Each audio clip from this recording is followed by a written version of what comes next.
வணக்கம் நண்பர்களே. இன்னும் ஒரு இனிய காலை பொழுதில் தீரும் என்ற நிகழ்ச்சியில் உங்களை சந்திப்பதில் மிக்க மகிழ்ச்சி அடைகிறேன். தமிழ்நாடு அரசு பள்ளி குழந்தைகளினுடைய திறனை வளர்ப்பதற்காக பள்ளிக்கல்வித்துறையின் மூலமாக பல எண்ணற்ற சீரிய முயற்சிகளை மேற்கொண்டிருப்பதை நீங்கள் அறிவீர்கள்.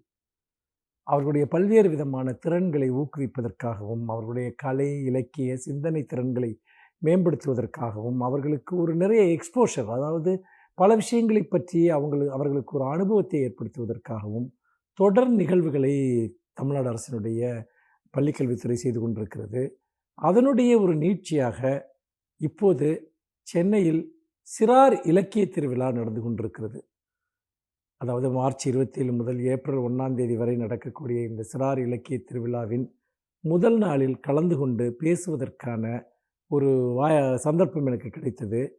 தமிழ்நாட்டின் பல்வேறு பகுதிகளில் இருக்கக்கூடிய 150 மாணவ மாணவிகளை, அதாவது 6ஆம் வகுப்பிலிருந்து 9ஆம் வகுப்பு வரை இருக்கக்கூடிய குழந்தைகளை தேர்வு செய்து சென்னைக்கு அவர்களை வரவழைத்து அவர்களுக்கான பல்வேறு பயிலரங்குகள் மற்றும் பல்வேறு சுற்றுலாக்களை தமிழ்நாடு அரசு ஏற்பாடு செய்திருக்கிறது.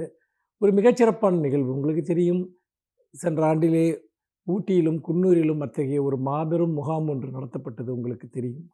அதில் நிறைய 1500 அரசு பள்ளி மாணவ மாணவிகள் பங்கேற்றார்கள். அதிலும் கூட நான் ஒரு பயிற்றுனராக பங்கேற்று மாணவர்களுடைய அரிய திறன்களை கண்டு வியந்தேன்.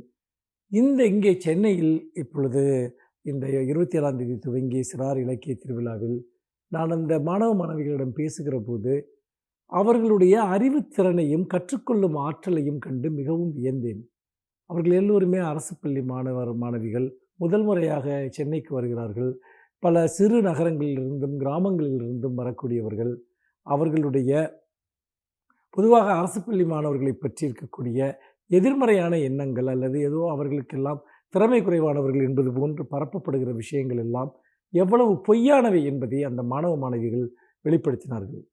நான் அவர்களிடம் நிறைய கேள்விகள் கேட்டேன். நான் பேசுவதற்கு முன்பாகவே ஒவ்வொரு கேள்விக்கும் அவ்வளவு அறிவார்ந்த பதில்களை அந்த மாணவ மாணவிகள் வழங்கினார்கள்.